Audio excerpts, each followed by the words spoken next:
हाँ जी, नमस्कार सभी को। स्वागत है आपका Cosmo academy the path of success में। मेरा नाम है विकास और हम आज के आपके लिए लेके आए हैं 1 सितंबर और 2 सितंबर के दोनों जो दिन है उन दिन के 20 क्वेश्चन का कंपाइलेशन। जी हाँ, देखिए डेली बेसिस पे अपना डीएनए चलता है और डीएनए के साथ साथ में आपको जो 20 क्वेश्चंस आते हैं वो भी डिस्कस करवाए जाएंगे। और इसी बेसिस पे जैसे एक दिन 2 दिन अपन ने किया डीएनए डिस्कस किया और एक दिन तीसरे दिन अपन मिलके ये दोनों जो दिन है इन दोनों दिन के आपको 20 क्वेश्चन एक साथ करवा दिए जाएंगे। देखिए होता क्या है, करंट अफेयर एक ऐसी चीज है जिसको डेली बेसिस पे अगर आप ये 10-10 क्वेश्चंस पढ़ना स्टार्ट करोगे तो आपका माइंड वो जो क्वेश्चंस है उस क्वेश्चंस के अकॉर्डिंग ही ढलता जाएगा। इसका मतलब है कि आपको फिर सिर्फ एमसीक्यू ही समझ में आएगा। आपको जो करंट अफेयर की थ्योरी होती है, जो थ्योरिटिकल करंट अफेयर होता है, वो समझ में कम आना स्टार्ट होगा। तो उसी चीज को बचाने के लिए आपको बिल्कुल बेस्ट से बेस्ट करंट अफेयर दिया जा रहा है इस कॉस्मो एकेडमी के डिजिटल प्लेटफॉर्म पे। बस करना क्या है, आपको सब्सक्राइब करना है चैनल को और साथ रह के हुए चलना है। और इसी के साथ में आपको देखिए डीएनए भी दिया जाता है, डेली न्यूज एनालिसिस भी आपको करवाया जाएगा। और ये 2 दिन या 3 दिन या 4 दिन जितने भी दिन बीच में जाएंगे उन दिनों का आपको 10-10 क्वेश्चन का कंपाइलेशन लाके पूरा करंट अफेयर आपको करवाया जाएगा। मंथ एंड में आपको पूरा मंथ का कंपाइलेशन करवाया जाएगा। बस आप साथ दीजिए, चैनल को सब्सक्राइब कीजिए और वीडियोस को शेयर करते रहिए और इसका मजा आप लेते रहिए। जो स्टैटिक जीके मैं आपको बताता हूं वो स्टैटिक जीके आप एक क्या करिए, एक प्रकार से आप क्या कर सकते हो, एक नोटबुक बना सकते हो और उस नोटबुक में आप उसको क्या कर सकते हो, रिकॉर्ड कर सकते हो। ठीक है, डेली बेसिस पे आप लिखते रहिए स्टैटिक जीके को। 3-4 मंथ बाद में आपको ऐसा लगेगा कि हाँ जी हाँ, मैं किस लेवल तक पहुंच चुका हूं स्टैटिक जीके। मेरा अब ऐसा स्टैटिक जीके हो चुका है कि अब मेरे को कहीं पे भी स्टैटिक जीके दोबारा से पढ़ने की जरूरत नहीं पड़ने वाली है। और स्टैटिक जीके के लिए आप क्या कर सकते हो, हमारा जो टेलीग्राम चैनल है कॉस्मो अकेडमी का, जो टेलीग्राम चैनल है, ठीक है, ये तो ज्वाइन करना मस्ट है आपको। क्योंकि यहां पे आपको क्या दिया जाता है, स्टैटिक जीके भी दिया जाता है, ये आपको ध्यान रखना है। और ऐसा स्टैटिक जीके दिया जाता है जो आपको डायरेक्ट एग्जाम में देखने को मिलता है। जी हाँ, आप एक बार टेलीग्राम चैनल पे विजिट करके देखिए, आपको खुद को पता लग जाएगा कि कॉस्मो अकेडमी के टेलीग्राम चैनल पे क्या क्या चीजें अवेलेबल है। ठीक है, तो इसी के साथ में स्टार्ट करते हैं आज का लेक्चर। और 20 क्वेश्चन अपन डिस्कस करने वाले हैं यहाँ पे, टोटल 20 क्वेश्चन होने वाले हैं। और ये होंगे भैया 1 से 10 क्वेश्चन तो आपको देखने को मिलेंगे 1 सितंबर के। ठीक है, कब के, 1 सितंबर के देखने को मिलेंगे। और आप चाहते हो कि आप 1 सितंबर का पूरी तरीके से बढ़िया तरीके से करंट अफेयर पढ़ना चाहते हो तो आप इस चैनल पे जाइए और डीएनए देख लीजिए। मेरा ही इसी शक्ल के साथ में आपको डीएनए देखने को मिलेगा। वो डीएनए आप एक बार जाके देखिए, आपको समझ में आ जाएगा कि एक्चुअल में जो करंट अफेयर होता है वो किस तरीके से पढ़ना चाहिए और करंट अफेयर का लेवल क्या होता है, वो सब आपको उस डीएनए में देखने को मिलेगा। ठीक है, ज्यादा लंबी नहीं खींचते हैं, आप कमर कस लीजिए। और एक चीज ध्यान रखना, मैं बार बार बोलता हूं हर वीडियो में, मौका दूसरा मौका सिर्फ और सिर्फ कहानियां देती है। भैया ये चीज ध्यान रखना, जिंदगी कभी भी दूसरा मौका नहीं देती है। अगर आपने एक बार प्राण त्याग दिए तो उसके बाद में आप इस मनुष्य जीवन में वापस पैदा नहीं हो सकते। इसीलिए ये जो जीवन जितना भी आपको दे रखा है, उस जीवन पे जो बेरोजगारी का धब्बा लगा हुआ है, जो बेरोजगारी जो वर्ड आपके नाम के सामने लगा हुआ है, उसको हटाना है। तो भैया अपने कंफर्ट जोन से बाहर आइए, मेहनत कीजिए। हम जितनी मेहनत आपके साथ में कर रहे हैं उतनी मेहनत आप भी हमारे साथ में कर लीजिए, आपका बेड़ा पार हो जाएगा। ठीक है, वरना बेड़ा गर्क तो इस साइड में है, इसको उठा के बेड़ा पार हम करवाने की जिम्मेदारी है। बस आप साथ बने रहिए। इसी के साथ में पहला क्वेश्चन अपन देखते हैं। पहला क्वेश्चन क्या है, हाल ही में 28 अगस्त को मनाया गया नुआखाई किस भारतीय राज्य का फसल उत्सव है। देखिए फसल उत्सव है, ये आप देख चुके हो। नुआखाई क्या है, एक प्रकार का क्या है भैया, फसल उत्सव। ठीक है, फसल उत्सव। अब ये क्या किया जाता है, नई फसल का उत्पादन किया जाता है, उस समय ये त्योहार या ये उत्सव मनाया जाता है। ठीक है, नई फसल के उत्पादन के समय। अब इसका मतलब है जैसे कि मान लो आपने बाजरा बो दिया, ठीक है, अब 6-7 महीने या 3-4 महीने बाद में आपने बाजरे की कटाई कर ली। और उस बाजरे की कटाई के बाद में जो नया धान उत्पन्न होता है, जो नया बाजरा उत्पन्न होता है, उसके पकवान बनाए जाते हैं, उसका भोग लगाया जाता है भगवान को, उसके बाद में ही उनको मार्केट में बेचा जाता है। तो नुआखाई जो फसल उत्सव है, नई फसल के उत्पादन के लिए क्या किया जाता है, ये एक प्रकार का जो उत्सव है ये मनाया जाता है। कहाँ मनाया जाता है भैया, ओडिशा में ये मनाया जाता है। तो आपका आंसर हो जाएगा ऑप्शन नंबर बी, आपका आंसर हो जाएगा। नुआखाई उत्सव ओडिशा में मनाया जाता है। ठीक है, अब ओडिशा के बारे में देखते हैं थोड़ा सा। देखिए ओडिशा ओडिशा को सबसे पहले 2011 से पहले, कब? 2011 से पहले लिखे भैया, ये वाली चीज आपके लिए इंपॉर्टेंट है। ओडिशा को किस नाम से जाना जाता था? ओडिशा को उड़ीसा के नाम से जाना जाता था। किस नाम से? उड़ीसा के नाम से जाना जाता था। ठीक है, 2011 के बाद में इसका नाम परिवर्तित करके क्या कर दिया गया? इसका नाम परिवर्तित करके कर दिया गया भैया ओडिशा। ठीक है, क्या नाम किया गया? ओडिशा। इसकी राजधानी अपन देखते हैं। ओडिशा की राजधानी क्या है? बताइए। ओडिशा की राजधानी है भुवनेश्वर। क्या है? ओडिशा की राजधानी भुवनेश्वर है। और ओडिशा में आपको देखिए पुरी की रथ यात्रा, पुरी की रथ यात्रा आपको देखने को मिलती है। और इसके साथ में कोणार्क का सूर्य मंदिर। ठीक है, कोणार्क का सूर्य मंदिर भी आपको यहाँ पे देखने को मिलता है। ओलिव रिडले टर्टल, ये आपके लिए इंपॉर्टेंट होने वाला है। ओलिव रिडले टर्टल, इसका मतलब है जो कछुए होते हैं, ओलिव रिडले कछुए, वो भी आपको यहाँ पे देखने को मिलता है। कोणार्क का सूर्य मंदिर, पुरी की जगन्नाथपुरी की जो जगन्नाथ यात्रा है वो भी आपको यहाँ पे देखने को मिलती है। ओलिव रिडले टर्टल भी आपको यहाँ पे देखने को मिलते हैं। और ओडिशा, ओडिशा की प्रमुख नदी, प्रमुख नदी, ओडिशा की प्रमुख नदी क्या है भैया? ब्रह्मपुत्र। क्या है? ओडिशा की प्रमुख नदी ब्रह्मपुत्र को माना गया है। ठीक है, तो ओडिशा के बारे में आपको इतनी चीजें लिखनी है। ओडिशा 2011 से पहले ओडिशा के नाम से जाना जाता था। 2011 के बाद में इसको ओडिशा के नाम से जानने लगा। राजधानी क्या है? भुवनेश्वर। पुरी, कोणार्क और ओलिव रिडले टर्टल यहाँ के प्रसिद्ध है, ये भी आपको ध्यान में रखना है। ठीक है, थोड़ा सा कलर चेंज करते हैं पेन का। ठीक है, ये चीज आपको ओडिशा के बारे में लिख लेनी है। और इस क्लास में अपन ज्यादा डिस्कस नहीं करने वाले हैं, बस ये क्वेश्चन देखा, ये आंसर हुआ, और बस इसके बाद में फ्री। क्योंकि अपना जो मेन डीएनए का है वो है, मेन अपना जो करंट अफेयर की क्लास है वो है डीएनए, जिसमें आपको इसी चीज के बारे में डिटेल से पढ़ाया गया है।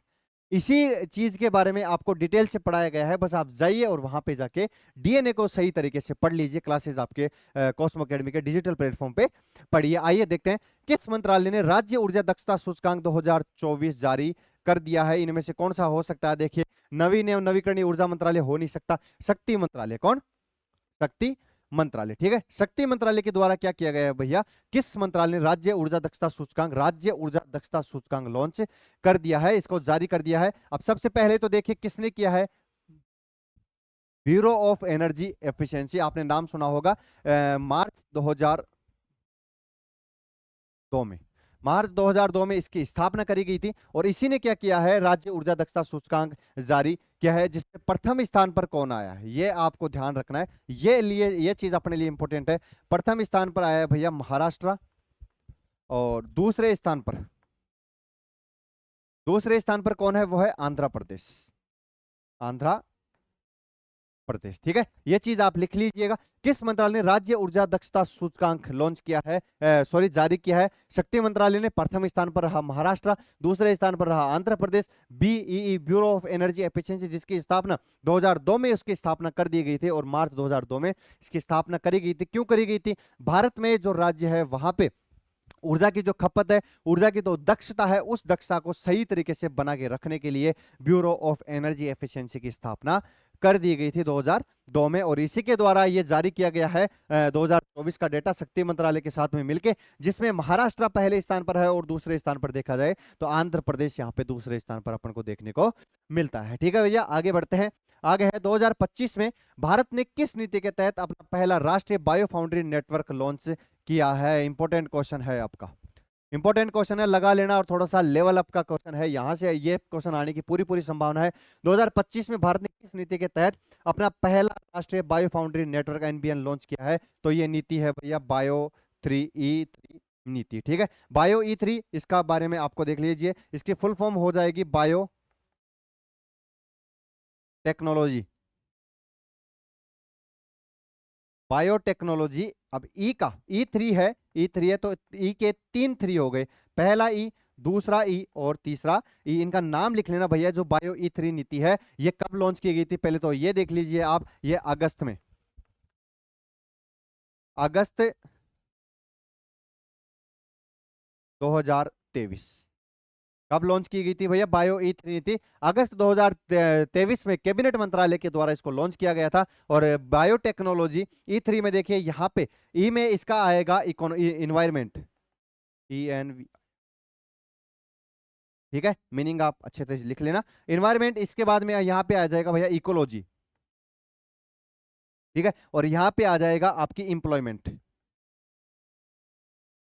एम्प्लॉय, ठीक है। तो ये एक नीति 2023 में लॉन्च की गई थी, जिसके माध्यम से क्या किया गया है, भारत का पहला राष्ट्रीय बायो फाउंड्री नेटवर्क लॉन्च किया गया है। अब बायो का आप देख सकते हो कि बायोलॉजी के से रिलेटेड है, या फिर आप देख सकते हो इसको कि अपने नेचर से रिलेटेड है। नेचर को बचाने के लिए क्या किया जा रहा है, एक ऐसी नीतियां बनाई जा रही है। पर्यावरण को सुरक्षित करने के लिए, ऊर्जा जो खपत हो रही है, कोयले की जो खपत हो रही है, उस खपत को बचाने के लिए, और अपने इन्वायरमेंट में जो कार्बन एमिशन है, उस कार्बन एमिशन को नियंत्रित करने के लिए इस प्रकार की नीतियां बनाई जा रही है। तो बायो E3 की नीति के बारे में आपको ध्यान रखना है। अगस्त 2023 में इस नीति को लॉन्च किया गया था, कैबिनेट मंत्रालय के द्वारा क्या किया गया था, इस नीति को एक्सेप्ट किया गया था, और इसी के तहत राष्ट्रीय बायो बाउंड्री नेटवर्क लॉन्च किया गया है भारत में 2025 में, जो कि पहला राष्ट्रीय बायो फाउंड्री नेटवर्क है। आगे बढ़ते हैं। किस भारतीय फुटबॉल अकादमी की अंडर 14-15 टीम ने 2025 में गोथिया कप, दाना कप और नॉर्वे कप जीतकर ऐतिहासिक यूरोपीय ट्रेबल हासिल किया है? देखिए, यूरोपीय ट्रेबल क्या होता है, जो तीनों गोथिया कप, दाना कप और नॉर्वे कप, ये तीनों कप जो जीतता है उसको क्या बोला जाता है, यूरोपीय ट्रेबल बोला जाता है। ये जो टर्म्स है ये आपके लिए इंपॉर्टेंट होने वाली है, ये क्वेश्चन पूछा जा सकता है कि यूरोपीय ट्रेबल में कौन कौन सी ट्रॉफी शामिल है, तो कौन कौन सी है, गोथिया कप, दाना कप और नॉर्वे कप। कितनी ट्रॉफी होगी, 3 ट्रॉफियां हैं जो इसमें शामिल है। और ऐतिहासिक यूरोपीय ट्रेबल हासिल किया किसने किया है भैया, मिनर्वा अकादमी। ये किसकी अकादमी है, ये फुटबॉल की अकादमी, ठीक है, किसकी अकादमी है भैया, फुटबॉल की ये अकादमी है। और जो संतोष ट्रॉफी है, संतोष ट्रॉफी, ये ट्रॉफी भी किससे रिलेटेड है, संतोष ट्रॉफी भी भैया आपके फुटबॉल से रिलेटेड है। और एक मोहन बागान, मोहन बागान जो पश्चिम बंगाल का है, जो फुटबॉल क्लब है, ये भारत का सबसे बड़ा फुटबॉल क्लब है, ये भी आपको ध्यान रखना है। मिनर्वा अकादमी यूरोपीय ट्रेबल हासिल किया है, जिसमें गोथिया कप, दाना कप और नॉर्वे कप, तीनों कप इसमें शामिल हो चुके हैं। ठीक है, आगे बढ़ते हैं, ज्यादा टाइम इसमें ले लेंगे, बिल्कुल रैपिड फायर की तरह इसको अपन रिविजन करते चलेंगे। हाल ही में असम कैबिनेट ने गुवाहाटी में एक फ्लाईओवर का नाम 13वीं शताब्दी के किस शासक के नाम पर रखा, जो तुर्क अफगान आक्रमणों का विरोध करने के लिए जाने जाते थे? इंपोर्टेंट है ये, इंपोर्टेंट इसलिए है क्योंकि ये महाराजा पृथु के नाम पे है, जो कि सूर्यवंशी थे। ये भी आपको ध्यान रखना है, कौन से थे भैया, सूर्यवंशी। ठीक है, ये वो सूर्यवंशी मूवी नहीं है, मूवी वाले नहीं है, ये सूर्यवंशी है, महाराजा पृथु जो जो क्या थे, तुर्क अफगान आक्रमणों का विरोध करते थे असम में। और असम को क्या कहा जाता है भैया, असम के बारे में, असम की राजधानी आप देख सकते हो, असम की राजधानी, ठीक है, बस ज्यादा डिटेल में नहीं जाएंगे, असम की राजधानी है दिसपुर, दिसपुर। और इसको भारत का प्रवेश द्वार भी कहा जाता है। क्या कहा जाता है, भारत का प्रवेश द्वार। क्या कहा जाता है भैया असम को, भारत का प्रवेश द्वार। की प्रमुख नदी कौन सी है असम की, वो अपन देख सकते हैं, ब्रह्मपुत्र नदी। कौन सी नदी है, ब्रह्मपुत्र नदी असम की महत्वपूर्ण नदी होने वाली है। आगे बढ़ते हैं, आगे क्वेश्चन है अपना, 16वीं एशियाई निशानेबाजी चैंपियनशिप 2025 में पुरुषों की 25 मीटर स्टैंडर्ड पिस्टल स्पर्धा में भारत के लिए व्यक्तिगत स्वर्ण पदक किसने जीता है? यह आपको ध्यान रखना है भैया, गुरप्रीत सिंह ने। किसने जीता है, गुरप्रीत सिंह ने ये पदक जीता है। 25 मीटर स्टैंडर्ड पिस्टल स्पर्धा में भारत के लिए व्यक्तिगत स्वर्ण पदक जीता है। ये इंपॉर्टेंट होने वाला है क्योंकि ये जो 16वीं एशियाई निशानेबाजी चैंपियनशिप, इसके बारे में डीएनए में अच्छे तरीके से डिस्कस किया गया है। वापस मैं आपको यहाँ पे बता देता हूँ, ये कहाँ पे आयोजित की गई थी भैया, श्यामकोट, लिखो, श्यामकोट कजाकिस्तान। कहाँ आयोजित की गई थी, कजाकिस्तान में। भारत ने टोटल मेडल कितने जीते हैं, टोटल मेडल भारत ने 99। अभी 99 का बंटवारा कर देते हैं, इसमें आपके गोल्ड मेडल, गोल्ड कितने हैं भैया, गोल्ड हैं 50। इसके साथ में यहाँ पे आते हैं सिल्वर, सिल्वर कितने हैं 23। और आगे आते हैं ब्रॉन्ज, ब्रॉन्ज मेडल कितने हैं 26। काउंट कर लेना, टोटल 99 इसमें आ जाएंगे। ठीक है, और ये इसकी जो क्या होता है, समापन हो चुका है। और आयोजन कहाँ हुआ था, श्यामकोट कजाकिस्तान में ही इसका आयोजन करवाया गया था। भारत ने टोटल 99 मेडल जीते हैं, जिसमें गोल्ड मेडल 50, सिल्वर कितने हैं 23 और ब्रॉन्ज कितने हैं 26 है। और टोटल मिला के 99 यहाँ पे हो चुके हैं। आगे बढ़ते हैं, आगे कौन सा है? विशेष बलों और हवाई अभियानों के लिए संयुक्त सिद्धांत किस त्रिसेवा संगोष्ठी के दौरान जारी किए गए हैं? तो ये होगा भैया रण संवाद। ये क्वेश्चन आपके लिए इंपॉर्टेंट होने वाला है, इसको समझिए। विशेष बलों और हवाई अभियानों के लिए संयुक्त सिद्धांत किस त्रिसेवा संगोष्ठी के दौरान जारी किए गए हैं? रण संवाद एक प्रकार का त्रिस्तरीय त्रिसेवा संगोष्ठी हुआ था, जिसमें क्या किया गया था कि आपको हवा में कुछ करना है, या आपको कहीं पे आपको धरती पे या जल पे या हवा में क्या करना है, कहीं पे अभियान चलाने हैं, तो उन सब चीजों को एक जगह करके देखने के लिए कौन सी संगोष्ठी आयोजित की गई थी? वो संवाद था, उसको रण संवाद कहते हैं। रण का मतलब ही युद्ध होता है, ठीक है। तो हवाई अभियान के लिए संयुक्त सिद्धांत था ये रण संवाद, जिसमें आपको थल सेना, जल सेना और वायुसेना, तीनों सेना है वो आपको वहां पे देखने को मिल जाती है, ठीक है। आगे बढ़ते हैं, आगे है अपना अगला क्वेश्चन है 17वें फिल्म फेयर पुरस्कार 2025 की मेजबानी कौन सा राज्य कर रहा है? तो ये कर रहा है भैया आपका गुजरात इसका कर रहा है। और जो ब्लैक लेडी जो फिल्म फेयर में क्या करते हैं, जो आपके सामने ये सितारे पकड़ के खड़े रहते हैं, एक प्रकार का जो शील्ड होती है, उसको ब्लैक लेडी के नाम से जाना जाता है, ठीक है। ये आप लिख लीजिएगा, ये पूछा जा सकता है, ब्लैक लेडी, ठीक है। जो शील्ड होती है या जो ट्रॉफी होती है एक तरीके से, उसको ब्लैक लेडी के नाम से जाना जाता है। और इस फिल्म फेयर अवार्ड में गुजरात के सीएम कौन है भैया? भूपेंद्र सिंह, भूपेंद्र यादव, ठीक है। कौन है? भूपेंद्र यादव, करण जौहर, ये सब यहाँ पे शामिल थे। वो तो बड़े सितारे हैं, शामिल होना बनता है उनका। तो 17वें फिल्म फेयर पुरस्कार 2025 की मेजबानी कौन सा राज्य कर रहा है? आपका जो प्यारा गुजरात है, अहमदाबाद गुजरात में 17वें फिल्म फेयर अवार्ड जो अभी आयोजित किए जाएंगे, उनकी मेजबानी गुजरात के द्वारा करी जा रही है। आगे बढ़ते हैं, राष्ट्रीय लघु उद्योग दिवस 2025 पूरे भारत में किस तारीख को मनाया जाता है? तो आपको ध्यान होना चाहिए भैया, 28 अगस्त को क्या किया जाता है? राष्ट्रीय लघु उद्योग दिवस मनाया जाता है। इंपोर्टेंट है, इंपोर्टेंट इसलिए है क्योंकि 2025 में ये पूरे भारत में मनाया गया। 29 अगस्त को देखें तो राष्ट्रीय खेल दिवस, राष्ट्रीय खेल दिवस, ठीक है। क्या मनाया जाता है? 29 अगस्त को राष्ट्रीय खेल दिवस, मेजर ध्यानचंद जी की याद में राष्ट्रीय खेल दिवस मनाया जाता है, ठीक है। तो ये चीज आपको ध्यान में रखनी है। और ये आपका हो चुका है। टीसीएस की नई एआई और सेवा परिवर्तन इकाई का नेतृत्व किसने किया है? तो ये है भैया अमित कुमार। कौन है? अमित कपूर है जो टीसीएस के बारे में मैं आपको बता देता हूं, यहाँ पे लिख लीजिएगा। टीसीएस इसकी फुल फॉर्म है टाटा कंसल्टेंसी सर्विस। 1968 में किसने इसकी स्थापना की थी भैया? जेआरडी टाटा। किसने? जेआरडी टाटा ने इसकी स्थापना करी थी। और इसका हेडक्वार्टर आपको कहां देखने को मिलता है? मुंबई में।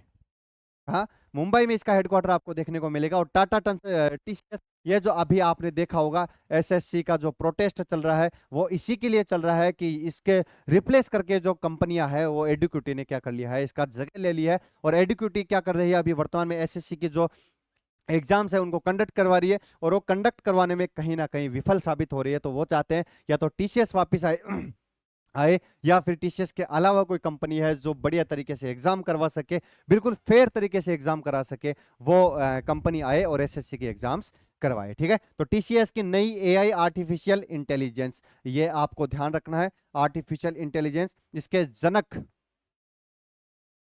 कौन है आर्टिफिशियल इंटेलिजेंस के? John McCarthy. कौन है भैया? John McCarthy. और जो एआई का नाम है, ये आपको ध्यान रखना है। सबसे पहले नाम प्रचलन में कब आया था? तो 1956 में। कब? 1956 में जॉन मैककार्थी ने सबसे पहले एआई का नाम प्रचलित में लाया था। मतलब इसका मतलब देखा जाए कि जो आर्टिफिशियल इंटेलिजेंस का नाम है, जॉन मैककार्थी ने 1956 में पहली बार यूज किया था। उसके बाद में ये क्या है, उसके बाद में पूरी तरीके से ये क्या हो चुका है? तहलका मचा चुका है। अभी यहां से आपके 2 सितंबर के 2025 के करंट अफेयर स्टार्ट हो गया। आइए देखते हैं, हाल ही में किस राज्य विधानसभा ने पिछड़ा वर्ग आरक्षण बढ़ाने के लिए पंचायती राज तृतीय संशोधन विधेयक 2025 और नगर पालिका तृतीय संशोधन विधेयक 2025 पारित कर दिए गए हैं भैया? इंपॉर्टेंट क्वेश्चन है। क्यों? क्योंकि पिछड़ा वर्ग के आरक्षण को बढ़ाने के लिए, इसका मतलब है कि जो रिजर्वेशन है, उस रिजर्वेशन को बढ़ाने के लिए संशोधन किया गया है विधेयक में। वो किया गया है भैया तेलंगाना सरकार के द्वारा। किसके द्वारा? तेलंगाना सरकार के द्वारा तृतीय संशोधन विधेयक 2025 और नगरपालिका विधेयक 2025 पारित कर दिए गए हैं। तेलंगाना के बारे में अपन थोड़ी सी जानकारी लेते हैं। 2 जून 2014, सबको पता होगा ये जो डेट है, 2 जून 2014। तेलंगाना आंध्र प्रदेश से अलग होकर एक नया राज्य बनाया जाता है, तेलंगाना, ठीक है। और ये कहा जाता है कि आने वाले 10 सालों तक, कब तक? आने वाले 10 सालों तक एक ही राजधानी होगी उनकी, वो थी हैदराबाद। कौन सी राजधानी? हैदराबाद इनके आने वाले 10 सालों तक राजधानी होने वाली थी। ठीक है, तो दोनों एक ही राजधानी के तहत काम करते थे। आंध्र प्रदेश और तेलंगाना हैदराबाद की राजधानी थी इनकी, और ये 2014 को तेलंगाना नया राज्य बनाया गया था। और तेलंगाना सरकार के द्वारा क्या किया गया है, राज्य विधानसभा में पिछड़ा वर्ग आरक्षण बढ़ाने के लिए पंचायती राज तृतीय संशोधन विधेयक और नगर पालिका तृतीय संशोधन विधेयक, जो कि आर्टिकल्स देखें अपन, आर्टिकल्स क्या, संशोधन विधेयक देखें अपन अगर संविधान के, तो 72वां और 73वां जो संविधान संशोधन था उसमें पंचायती राज और नगर पालिका के जो अधिनियम है उनको क्या किया गया था, पारित किया गया था। ठीक है, आगे बढ़ते हैं। आगे भैया, सेना और आईटीबीपी ने हाल ही में किस राज्य में उच्च ऊंचाई वाला अभ्यास अचूक प्रहार आयोजित किया है? तो कहां किया है भैया? अरुणाचल प्रदेश। कहाँ किया है? किस किसने? सेना और ITBP, Indo Tibet border force जो पुलिस है, इंडो तिब्बत, तिब्बत मतलब चाइना, भारतीय और चाइना की जो बॉर्डर है उस बॉर्डर पे आईटीबीपी क्या होती है, तैनात होती है। और उसी तैनाती के कारण है जो अचूक कौन सा है, अचूक प्रहार, इसका मतलब है कि आप क्या, अगर चाइना के द्वारा क्या किया जाता है, कोई भी अटैक किया जाता है या कोई भी किसी भी प्रकार का आतंकवादी हमला होता है, तो उस पर अचूक तरीके से क्या किया जा सके, उस पर अचूक तरीके से प्रहार किया जा सके, उसका विरोध किया जा सके, उस पर जो अटैक होता है उस अटैक को बचाया जा सके, इसके लिए अचूक प्रहार नाम का एक अभ्यास किया जाता है। किसके द्वारा? भारतीय सेना के द्वारा और आईटीबीपी के द्वारा। कहां पे किया गया है भैया? अरुणाचल प्रदेश में इसका आयोजन करवाया गया है। ये चीज आपको ध्यान रखना जरूरी है। आगे बढ़ते हैं। हाल ही में पिकल बॉल के लिए राष्ट्रीय खेल महासंघ के रूप में मान्यता प्राप्त भारतीय पिकल बॉल संघ किस मंत्रालय के प्रशासनिक नियंत्रण में आ गया है? इसका मतलब है कि राष्ट्रीय खेल महासंघ के रूप में इसको मान्यता मिल गई है। पिकल बॉल क्या होती है? आप कमेंट बॉक्स में कमेंट करके मुझे बताओगे कि पिकल बॉल को किस तरीके से खेला जाता है। आपको अगर पता है या तो सर्च कीजिए आप, या मेरे को बताइए कि पिकल बॉल को किस तरीके से खेला जाता है। कमेंट बॉक्स में आपको कमेंट करना है। ठीक है, अब देखिए, जब ये संघ बन चुका है, मान्यता मिल चुकी है, तो अभी कौन से मंत्रालय के अंतर्गत आएगा? युवा मामले एवं खेल मंत्रालय के अंतर्गत आएगा। इसका आंसर आपके सामने क्या हो जाएगा? युवा मामले और खेल मंत्रालय के अंतर्गत जो पिकल बॉल के राष्ट्रीय खेल का महासंघ है, ये अब इसमें शामिल किया जाएगा। मतलब ये जो महासंघ है ये इसके द्वारा रेगुलेट किया जाएगा। आगे बढ़ते हैं। किस भारतीय भारोत्तोलक ने 253 किलोग्राम का व्यक्तिगत श्रेष्ठ भार उठाकर रजत पदक जीता है? तो ये है भैया आपके सामने महक शर्मा। शर्मा जी के लौंडे ने क्या कर दिया है? 253 किलोग्राम का, किसमें? ये कॉमनवेल्थ सीनियर वेट लिफ्टिंग हो रही थी 25वीं, जो कि कहां आयोजित करवाई गई थी? ये कॉमनवेल्थ सीनियर वेट लिफ्टिंग, ये अहमदाबाद गुजरात में। कहां पे? अहमदाबाद। और ये कहां पे स्थित है भैया? अहमदाबाद गुजरात में स्थित है। और यहाँ पे क्या किया गया था? एक प्रकार की 25वीं कॉमनवेल्थ सीनियर क्या की गई थी, वेट लिफ्टिंग की चैंपियनशिप थी, वो आयोजित करवाई गई थी, जिसमें भारत के महक शर्मा ने 253 किलोग्राम, उसके अंतिम दिन में 253 किलोग्राम का वजन उठाया और भार उठाकर रजत पदक इन्होंने जीत लिया है। शर्मा जी के लौंडे का नाम आपको याद रखना है, जरूरी है। 16वीं एशियाई निशानेबाजी चैंपियनशिप के ओलंपिक स्पर्धाओं में स्वर्ण पदकों में कौन सा देश दूसरे स्थान पर रहा है? तो कजाकिस्तान दूसरे स्थान पर रहा है। भारत, आपका जो प्यारा भारत है, वो 99 मेडल के साथ में, कितने टोटल? 99 मेडल के साथ में पहले स्थान पर रहा है। और इसका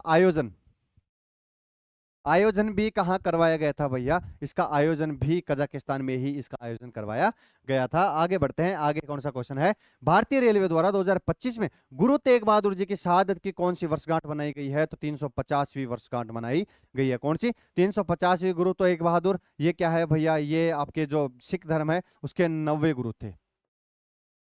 कौन से तो गुरु थे? 90 गुरु थे। और एक इंपॉर्टेंट चीज ये है कि इनको क्या कहा जाता था? इनको हिंद की चादर,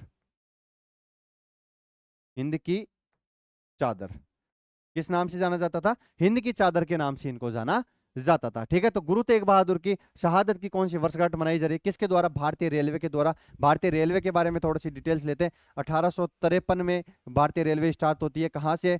मुंबई से ठाणे के बीच में। ठीक है, कितने किलोमीटर लंबी थी ये आप मुझे कमेंट करके बताओगे। और इसमें 2 इंजन लगे थे।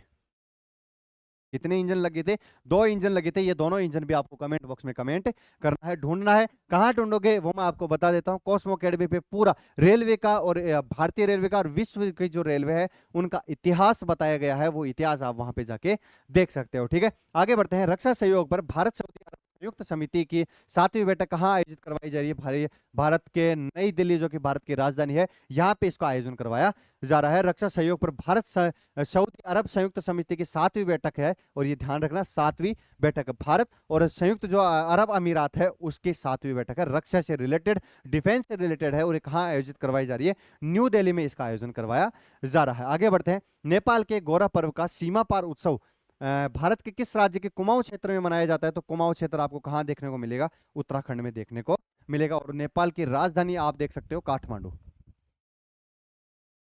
नेपाल की राजधानी क्या है भैया? काठमांडू है। और नेपाल के गोरा पर्व का सीमा पार उत्सव भारत के नेपाल का एक पर्व है। कौन सा? गोरा पर्व। ये आपको ध्यान रखना, इंपॉर्टेंट है आपके लिए। गोरा पर्व नेपाल का है, जो कि भारत के उत्तराखंड राज्य में मनाया जाता है, क्योंकि ये दोनों टच में है। और आपको पता है कि जब कोई चीज टच में रहती है, जैसे बोलते हैं कि संगत का असर संगत में ही आता है, इसका मतलब है कि ये दोनों, भारत का राज्य और नेपाल देश, दोनों आसपास में है, और ये दोनों की जो कल्चर है, ये दोनों आपस में घुल मिलते रहते हैं। इसलिए जो गोरा पर्व है नेपाल का, ये भारत के कुमाऊं क्षेत्र उत्तराखंड में मनाया जाता है। कौन सा भारतीय एनजीओ 2025 रेमन मैगसेसे पुरस्कार प्राप्त करने वाला भारत का पहला एनजीओ बन गया है? जितना स्टार लगा सको आप इस क्वेश्चन पे स्टार लगा लेना। ये है भैया एजुकेट गर्ल्स। एजुकेट गर्ल्स है, और ये कहाँ का एनजीओ है ये भी आपको ध्यान रखना है। ये है राजस्थान का।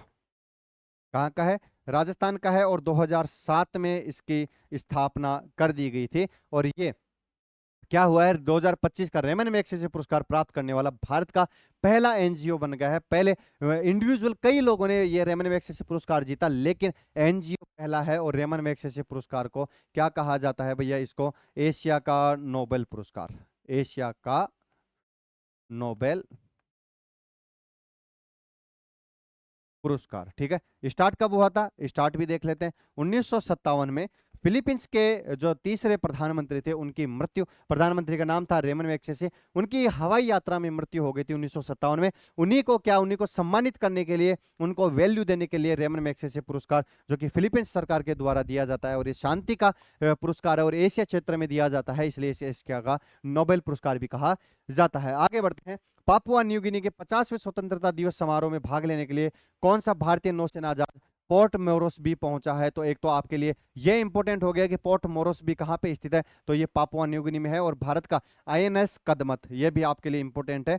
आईएनएस कदमत, आईएनएस ये वहां पे जा रहा है, और वहां पे जाके अपनी प्रस्तुति देगा, और उनको प्राउड फील करवाएगा पापुआ न्यू गिनी को कि भारत हमेशा आपके साथ में खड़ा है। पोर्ट का नाम क्या है? Port Moresby. ये आपके लिए इंपॉर्टेंट होने वाला है। रिसेंटली आयोजित प्रथम नागरिक जो इंडियन स्पेस पर गई है, वो तो आपको पता है, सुनिता विलियमसन जी थी। और बस इसके साथ में ये तो क्या है? ये तो अलग क्वेश्चन आ गया। ये पुराने जो करंट अफेयर है वहां का टीम ने ये क्वेश्चन डाल दिया है। कोई बात नहीं, आज की क्लास का यहीं अंत करते हैं। थोड़ा सा रैपिड रिवीजन के रूप में इस क्लास को लिया गया है, क्योंकि कल मेरी क्या है, कल क्या रे यार, ये जो क्लास है ये ऐसे ही चलने वाली है। आपको अगर बढ़िया तरीके से करंट अफेयर पढ़ना है तो आप डीएनए की क्लास में आइए, वहां पे आपको मजा आने वाला है। डीएनए जो कि डेली न्यूज एनालिसिस है, उस एनालिसिस में आपको शानदार तरीके से करंट अफेयर करवाया जाता है। और मंथ एंड में आपको पूरा कंपाइलेशन दिया जाएगा, डीएनए का कंपाइलेशन भी दिया जाएगा, और ये जो 10 क्वेश्चन डेली के आते हैं उनका कंपाइलेशन भी आपको दिया जाने वाला है। ठीक है, तो आज के लिए इतना ही रखते हैं। स्वस्थ रहिए, मस्त रहिए, और अपनी पढ़ाई को हमेशा ऊपर रखिए, और मस्त तरीके से आपका जो बेरोजगारी शब्द है उसको रोजगारी के शब्द में परिवर्तित कीजिए। सभी को धन्यवाद, सभी को राम राम।